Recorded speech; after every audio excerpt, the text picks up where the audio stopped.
Hola, buenas tardes. Nos encontramos aquí con el profesor Carlos Mauricio Barraza de la Universidad Pedagógica Nacional. A continuación nos regalará una entrevista.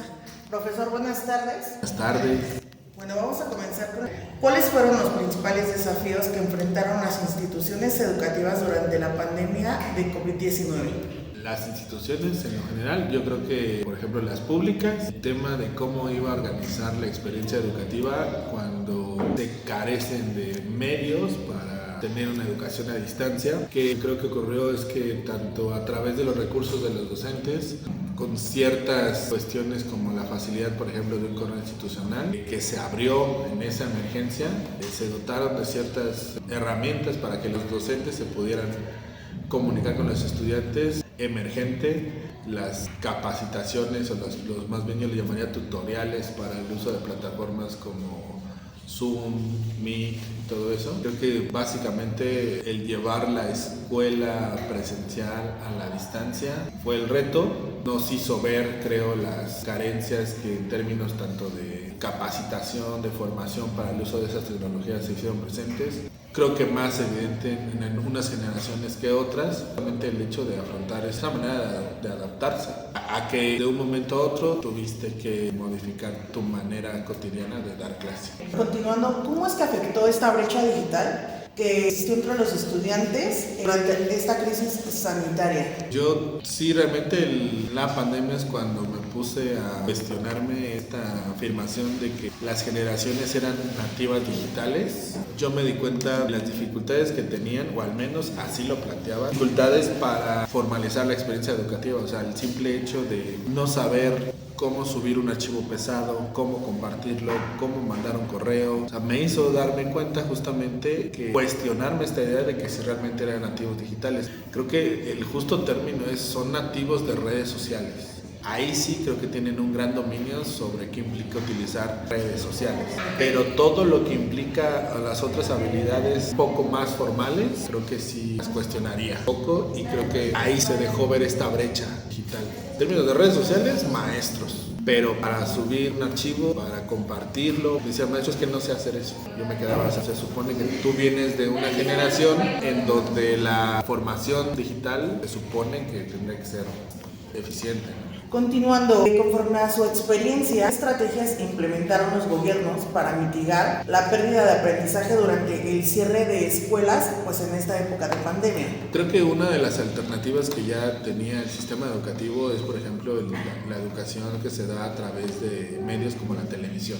Creo que esa fue fundamentalmente, o sea, porque ya históricamente este país cuenta con canales educativos exclusivos. Creo que se reforzó la idea de orientar a los docentes a través de sus medios para brindarles ideas, estrategias, maneras de cómo llevar a cabo el fenómeno educativo con sus estudiantes. Otra de las acciones que se desarrollaron, parte fue mucho de la iniciativa de los docentes, de una manera como muy personal, el acudir a los domicilios de sus estudiantes para al menos un día dedicarles, unas horas dedicarles a su formación, en dejar trabajos, repito, la conexión a través de las plataformas de videoconferencias. Creo que fue algo que se tuvo que desarrollar. Yo no diría que tanto como una estrategia gubernamental, sino más bien como una adaptación emergente, porque tú veías en todos los niveles educativos esta cuestión de que desde los niños, desde preescolar hasta educación superior, se conectaban con sus docentes. Entonces, creo que básicamente se fue paulatinamente el ir regresando a la educación presencial, el organizar que unos días iban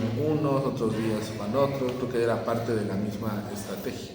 ¿Cuáles fueron los efectos a largo plazo sobre esta interrupción escolar? A partir de la pandemia, y creo que es mucho de nuestra cultura, el hecho de pensar inmediatamente en la catástrofe. Claro. Si ya era una catástrofe de salud, ahora se le sumó una catástrofe educativa, porque creo que esa idea de que los estudiantes van a venir con un cierto rezago por la contingencia específica de la pandemia, sí, pero siempre dependiendo en función de cómo lo estés midiendo. Creo que lo que no hemos evaluado es qué si otras habilidades se desarrollaron a través de la pandemia. Y queremos medir el éxito educativo en función de los mismos criterios antes de la pandemia.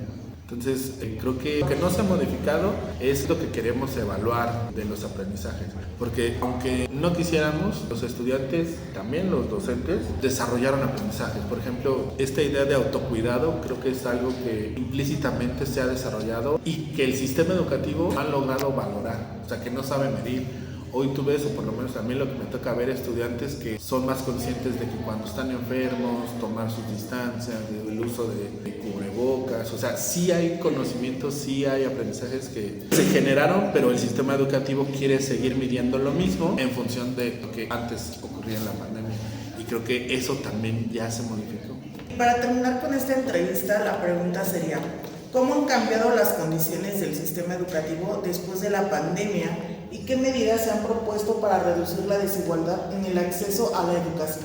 Creo que una de las grandes apuestas a partir de 2018 para acá, en este cambio de gobierno, al menos en el discurso, yo diría que medianamente en lo concreto y en lo real, es la idea de la oportunidad de la educación debe darse para todos, ¿no? O sea, creo que, por ejemplo, la estrategia de ir eliminando los exámenes de colocación a los diferentes niveles, como media superior, y que cada vez se busque abrir más universidades, creo que son parte de esas medidas que, derivado de la contingencia de la pandemia, se han comenzado a presentar, ¿no? Evidentemente de la calificación del alumno, sea de un buen promedio, de un bajo promedio, de un promedio intermedio, debe de haber una escuela para él. O sea, creo que es parte de lo que, en cierta medida, por ejemplo, el discurso de la nueva escuela mexicana, creo que busca promover. ¿Cuál será otra de las medidas? Pues los financiamientos a través de becas, si bien no llegan a todos lados, no llegan de la misma manera a todos, creo que lo que buscan el financiamiento a través de becas es ir reduciendo esas desigualdades en el sentido de la manera en cómo puedes acceder a la educación. Esas dos serían como las dos que a mí me ha tocado como visualizar claramente. Bueno, pues por nuestra parte sería todo. Queremos agradecerle la oportunidad, ¿no?, de hacerle esta entrevista, y esto nos permite tener una opinión desde la perspectiva, pero como docente y no solo como alumnos. Bueno, pues le agradecemos mucho y hasta luego. Gracias, que todo resulte muy bien. La gente empezó a utilizar necesariamente algunas plataformas digitales, por ejemplo Claro, simplemente el uso de WhatsApp. Sí. Yo no uso WhatsApp para nada como estudiante. Pero Facebook sí. Nada más anda ahí revisando, dice que no, claro, pero sí es cierto. No, pero claro, o sea, para comunicarme, sí. La otra es que sea Facebook, es otra cosa.